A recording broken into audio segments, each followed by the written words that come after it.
গল্প ছবি ইউটিউব চ্যানেলে আপনাদের স্বাগতম। ধারাবাহিকভাবে আমরা পড়ছিলাম আরিফ আজাদের বেলা ফুরাবার আগে। আজকের পর্ব যুদ্ধ মানে শত্রু শত্রু খেলা। অডিও বুকটি ভালো লাগলে সাবস্ক্রাইব করবেন এবং বন্ধুদের সাথে শেয়ার করবেন। ধন্যবাদ। আমাদের জীবনে আমরা নানা সময় নানান অঙ্গীকার করে থাকি। সেই অঙ্গীকারগুলোর কোনোটা আমরা পূরণ করতে পারি, কোনোটা পারি না। কোনোটা পূরণে আমরা উদগ্রীব, আবার কোনোটার বেলায় আমরা চরম উদাসীনতা প্রদর্শন করি। ধরা যাক আমার কোনো এক শত্রুর কথা। সে অঙ্গীকার করেছে যে জীবনে সে আমাকে কখনোই সফল হতে দেবে না। আমার সফলতার পথে সবসময় সে কাঁটা হয়ে দাঁড়াবে। যখনই আমি মাথা উঁচু করে দাঁড়াতে চাইব, তখনই সে আমার পা টেনে ধরবে। আমি দাঁড়াতে চাইলে আমাকে বসিয়ে দেবে, আমি দৌড়াতে চাইলে আমাকে থামিয়ে দেবে, আমি বলতে চাইলে আমাকে চুপ করিয়ে দেবে। মোদ্দা কথা, সে আমার জীবনের সাথে ওতপ্রোতভাবে জড়িয়ে যাবে। আমার ক্ষতি করার জন্য দুনিয়ায় যা যা করতে হয় তার সবটাই সে করবে। তার জীবনের লক্ষ্য উদ্দেশ্যই হবে আমার ক্ষতি করা, আমাকে বিপদগামী করা, আমাকে পথভ্রষ্ট করে ফেলা, আমাকে আমার সফলতার রাস্তা থেকে বিচ্যুত করা। আরো ধরা যাক সেই শত্রুকে আমি চিনে ফেলেছি। কোনো না কোনোভাবে তার সমস্ত পরিকল্পনা আমি জেনে গেছি। তার চেহারা, তার কাজ, তার গতিবিধি, তার অগ্রপশ্চাৎ সবকিছুই আমার সামনে দিনের আলোর মতন পরিষ্কার। এমত অবস্থায় তার ব্যাপারে আমার অবস্থান কি হবে? তাকে ঠেকানোর জন্য আমি কি কোনো উপায়ান্তর খুঁজব না? তাকে থামানোর জন্য আমি কি কোনো পদক্ষেপই নেব না? তার শত্রুতা থেকে বাঁচতে, তার ক্ষতি সাধনের ইচ্ছা থেকে নিজেকে বাঁচাতে আমি কি মরিয়া হয়ে উঠব না? আমি কি আমার সমস্ত শক্তি, সমস্ত কলা কৌশল, সমস্ত বিবেক বুদ্ধি দিয়ে তাকে পরাস্ত করতে চাইব না? সচেতন বুদ্ধিমান লোকের জবাব হবে অবশ্যই। এরকম প্রকাশ্য শত্রুর বিরুদ্ধে যথাযথ ব্যবস্থা নেওয়াই তো একজন সত্যিকার সচেতন ও দূরদর্শী মানুষের কাজ।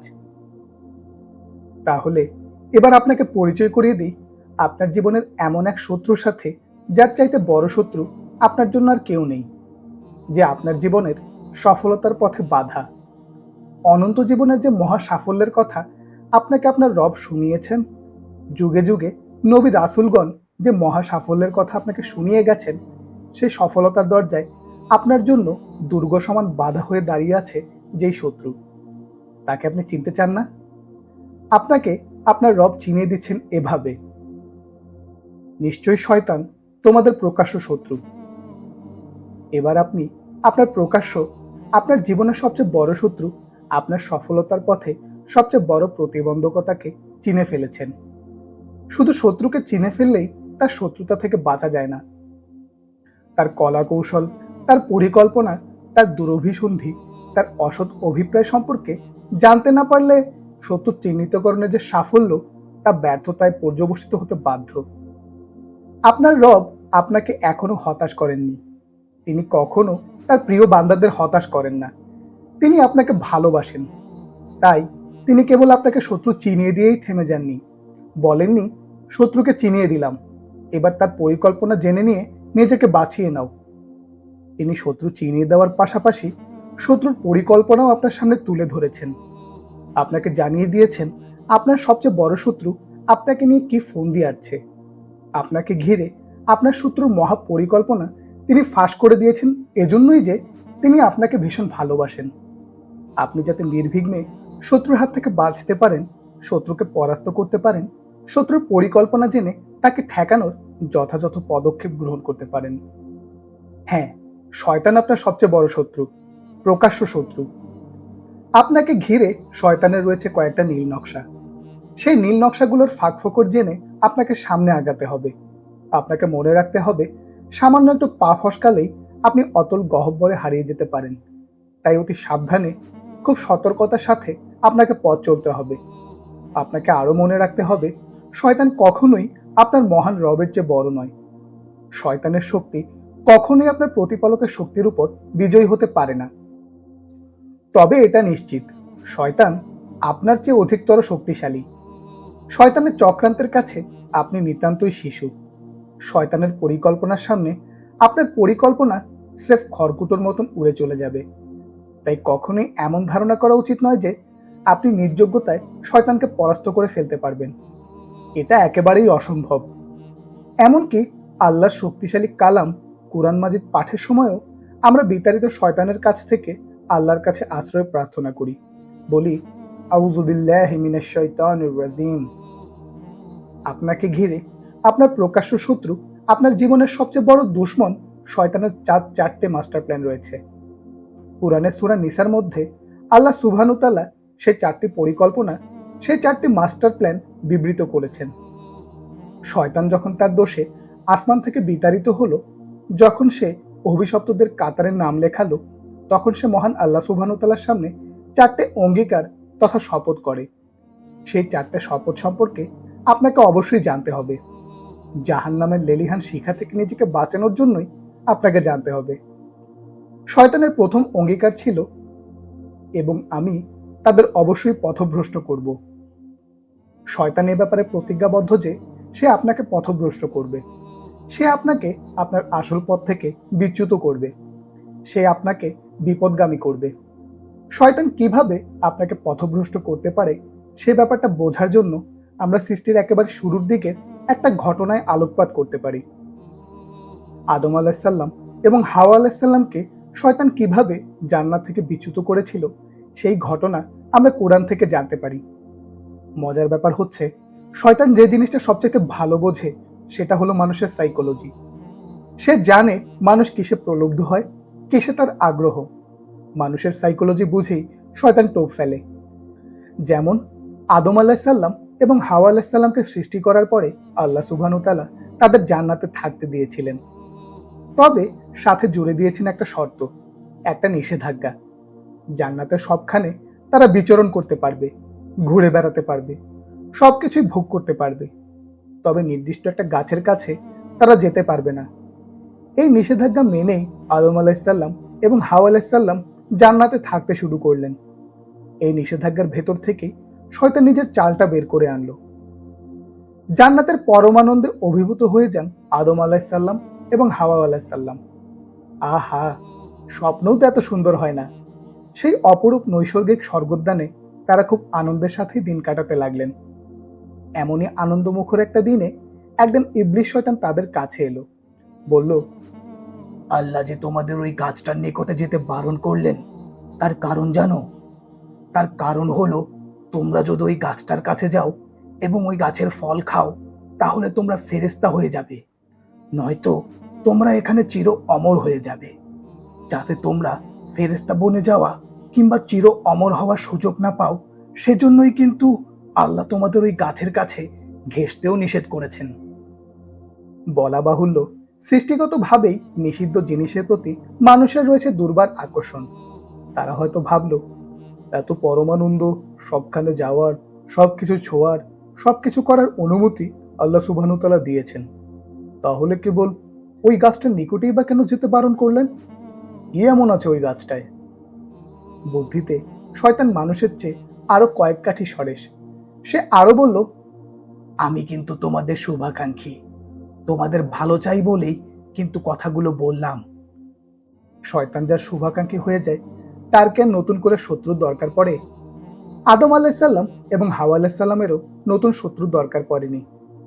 শয়তানের এহেন প্ররোচনায় প্রতারিত হয়ে তারা দুজনে শেষ পর্যন্ত ওই গাছের ফল খেয়ে বসেন এবং জান্নাত থেকে বিচ্যুত হন।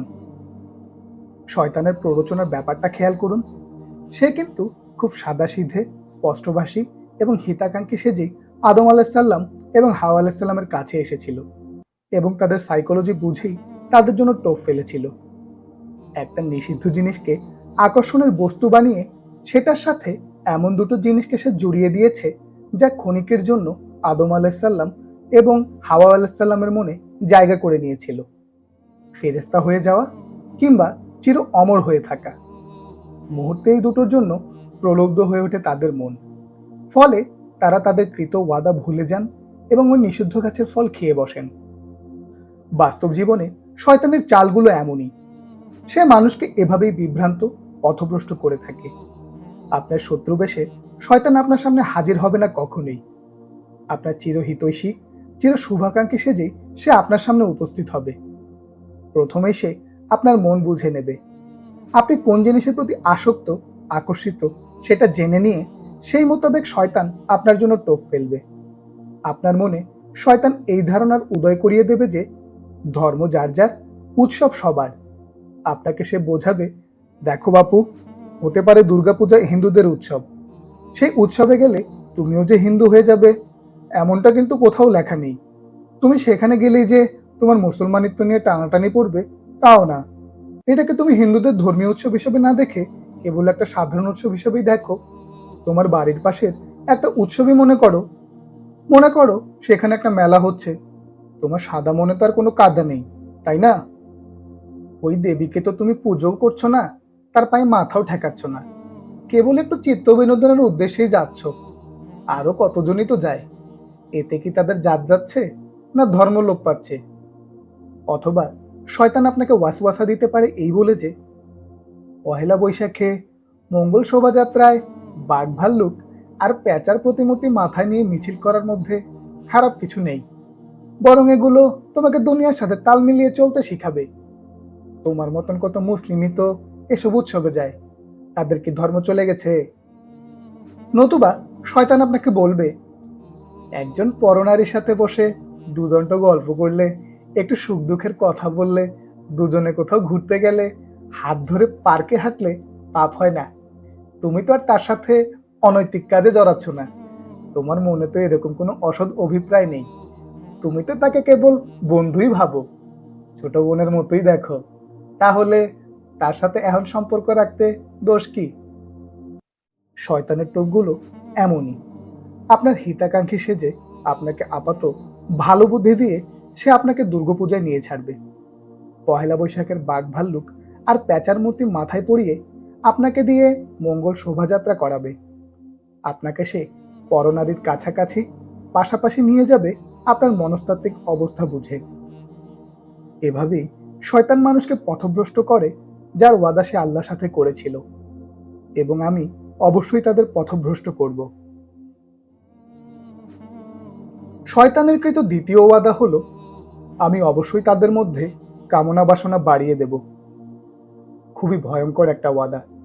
শয়তান বলছে সে মানুষের মধ্যে কামনা বাসনা বাড়িয়ে দেবে। যদি আমরা আমাদের প্রাত্যহিক জীবনের দিকে তাকাই, তাহলে আমরা অবাক বিষয়ে লক্ষ্য করব যে দৈনন্দিন জীবনে কোনো না কোনোভাবে শয়তান আমাদের মধ্যে দুনিয়াবি কামনা বাসনা বাড়িয়ে দিয়ে তার ওয়াদা পূর্ণ করে বসে আছে। কিন্তু শয়তানের প্ররোচনায় আমরা এতটাই বিভোর আর প্ররোচিত যে তার চক্রান্তগুলোকে বুঝে ওঠার জন্য যথেষ্ট সদ্বিটুকু হারিয়ে বসে আছি। আমি এমন অনেককেই চিনি যারা দরকারে ঘুষ দিয়ে হলেও চাকরি করতে প্রস্তুত। লক্ষ লক্ষ টাকা ঘুষ দিতে হবে জেনেও সেই চাকরির জন্য তারা হা হুতাশ করতে থাকে। এই যে ঘুষ দেয়া নেওয়ার নামে এক পক্ষ প্রতারণা করে আর অন্য পক্ষ প্রতারণার আশ্রয় নেয়, কেন তারা এমনটা করে? জিজ্ঞেস করলে তারা বলে, এরকম চাকরি মানে জীবনের একটা পরম নিশ্চয়তা। এক জীবনে যে সুখ দরকার তার সবটাই দিতে পারে এমন চাকরি। অবৈধ পন্থায় জীবিকা নির্বাহের এই যে মোহ, এই যে বাসনা, দুনিয়ার জীবনে কেবল একটু আরামায়েশের জন্য এই যে প্রবঞ্চনা, এটাই হলো শয়তানের চাল। সে বুঝিয়েছে এই জীবনে ভালো থাকতে হলে ভালো চাকরি দরকার। সেই চাকরির জন্য যদি ঘুষ দিতে হয় তাতে কোনো সমস্যা নেই। জীবনে বড়লোক আর টাকাওয়ালা হওয়াটাই মুখ্য। কিভাবে আর কোন উপায়ে হতে হবে সেটা নিতান্তই গৌণ। মানুষ যখন শয়তানের ফাঁদে পড়ে আল্লাহকে ভুলে যায়, তখন তার কাছে দুনিয়াটাই মুখ্য হয়ে ওঠে। পরকালের জীবনের কথা তার হৃদয়ের মানসপট থেকে বিলুপ্ত হয়ে যায়। সেই স্থান দখল করে নেয় দুনিয়ার চাকচিক্য। সেখানে ভালো মন্দ বিচারের বদলে আরামায়েশ হয়ে ওঠে প্রধান বিবেচনার বিষয়। এভাবেই শয়তান তার কৃত ওয়াদা পূরণে বিজয়ী হয়। আমাদের জীবনের লক্ষ্য, উদ্দেশ্য, ক্যারিয়ার ভাবনাকে সামনে নিয়ে ভাবতে বসলেই বোঝা যাবে যে আমাদের জীবনের প্রতিটা কর্মই দুনিয়ামুখী। আমরা এমনভাবে বাঁচি যেন মৃত্যু কখনোই আমাদের স্পর্শ করবে না। আমাদের সন্তানদের আমরা ডাক্তার, ইঞ্জিনিয়ার বানানোর স্বপ্ন দেখি তাদের একটা উজ্জ্বল ভবিষ্যৎ, একটা সুন্দর আগামীর। সেই সুন্দর আগামীর রূপরেখাটা কেমন? তারা অনেক বড় হবে, সমাজে প্রতিষ্ঠিত হবে, উঁচু দালান আর আলিশান বাসায় থাকবে। এমন স্বপ্নের হাত ধরে আমাদের সন্তানদের আমরা দুনিয়ার জীবনে প্রতিষ্ঠিত করি ঠিকই, কিন্তু আমরা টেরই পাই না যে দুনিয়ার অভিলাষ পূরণ করতে গিয়ে তাদের আমরা আখিরাতের জীবন থেকে দূরে ঠেলে দিচ্ছি। শহুরে জীবনের যে মা তার সন্তানকে ভোরবেলায় ঘুম থেকে তুলে হারমোনিয়াম সমেত গান শিখতে বসায়, যে বাবা সন্তানকে স্পোর্টস স্কুলে ভর্তি করিয়ে দেয়, তারা কি কখনো ভাবে যে এই ক্ষণিকের দুনিয়ার পরে তাদের সামনে পড়ে রয়েছে এক অনন্তকালের জীবন? তারা কি কখনো উপলব্ধি করতে পারেন এই সন্তানের জন্য একদিন আল্লাহর কাঠগড়ায় তাদের দাঁড়াতে হবে, জবাবদিহি করতে হবে?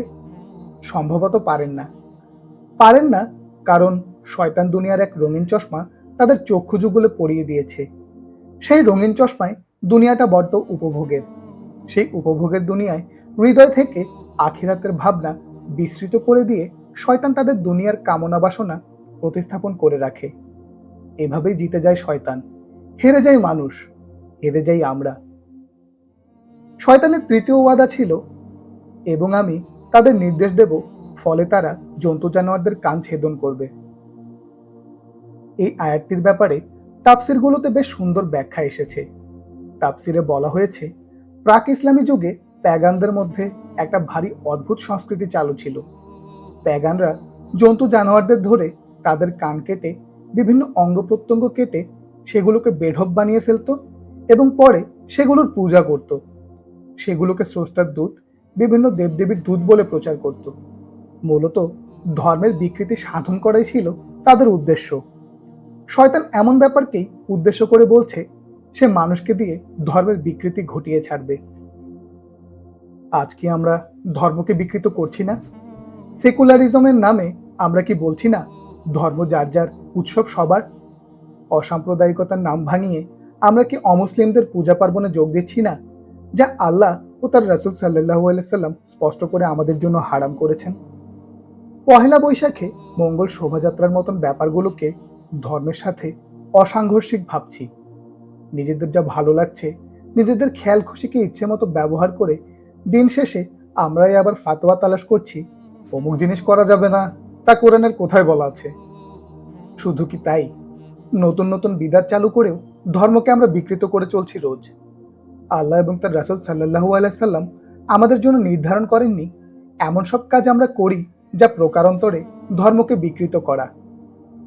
শয়তান তার চতুর্থ এবং শেষ ওয়াদায় বলেছে, এবং আমি অবশ্যই তাদের নির্দেশ দেব, ফলে তারা সৃষ্টির বিকৃতি সাধন ঘটাবে। শয়তানের এই ওয়াদার বাস্তবায়ন আজ আমরা অহরহ দেখতে পাই আমাদের সমাজে। বেশ কিছুদিন আগে কোনো এক দরকারে টিএসসি গিয়েছিলাম। ফেরার পথে ঢাকা বিশ্ববিদ্যালয়ের সেন্ট্রাল লাইব্রেরি অতিক্রম করার সময় আমি লম্বা চুল এবং সেই চুলে ঝুঁটি বাঁধা একজনকে দেখতে পেলাম, পরনে জিন্স আর টি শার্ট। ঢাকা শহরের আল্ট্রা মডার্ন আধুনিক মেয়েরা এ ধরনের পোশাক পরে বিধায় আমি তাকে সেরকম কোনো এক মেয়ে ভেবেছিলাম। পরে দেখা গেল ওটা আসলে কোনো মেয়ে ছিল না, দাড়ি গোফওয়ালা একজন পুরুষ। নারীর মতো বেশভূষা ধরা শুরু করেছে আমাদের পুরুষেরা। শুধু তাই নয়, পশ্চিমা বিশ্বে এখন খুব হট্টগোলের একটা বিষয় হয়ে দাঁড়িয়েছে ট্রান্সজেন্ডার কাহিনী। ছেলেদের যদি নারী হতে মন চায় তাহলে তারা সার্জারি করে নারী হয়ে যাচ্ছে। নারীদের যদি পুরুষ হতে মন চায় তাহলে তারাও একই কায়দায় পুরুষ বনে যাচ্ছে। আল্লাহ সৃষ্টির সাথে কত জঘন্য এই মশকরা, ভাবতে পারেন? নারীরা চুল ছেটে ছোট করে ফেলছে, পুরুষরা মাথায় চুল নারীর মতন লম্বা করছে। নারীরা শার্ট প্যান্ট গায়ে তুলছে, পুরুষ হাতে কানে তুলছে বালা আর দুল। মেয়েরা ভ্রু প্লাক সহ নানানভাবে আল্লাহ সৃষ্টির বিকৃতি ঘটিয়ে চলছে হর হামেশাই। শয়তান তার মিশনে সর্বৈব বিজয়ী। আমাদের দাবার গুটি বানিয়ে সে নিজের কৃত ওয়াদা পূরণে বদ্ধপরিকর।